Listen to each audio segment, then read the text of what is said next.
आज आम जाना जे कौ कौ सिम्पटम्स बा कौ लक्षण जानवे जे ये व्यक्ति जड़े डिप्रेशन रे अच्छा।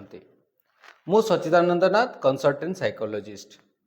देखंतु जदि गोटे व्यक्ति जो जिनस से इंटरेस्ट नौथिले पूर्वर से धीरे धीरे से इंटरेस्ट नौ नाहंती, समाज रो सोशल विड्रॉल करुचंती, समाज रे जो पार्टिसिपेट करथिले कौन सी पार्टी फंक्शन है से धीरे धीरे विड्रॉ करुचंती, निजको हेल्पलेस होपलेस फील करुचंती, आशाहीन फील करुचंती, हेल्पलेस फील करबा आरंभ होची, अधिक शोचंती किंबा कम शोचंती, तांकर खाद्य खाइबा शैली रे परिवर्तन होती, खाइबार से इंटरेस्ट नौ नाहंती, से निजको गोटे सोसाइटाल आइडिएशन होची, जीवन निरर्थक भावुचंती, जीवनटा मूल्यहीन भावुचंती, से शोइबा को उठेबा को चाहुनांती, सब बेले आपन को क्लांत क्लांत अनुभव होची।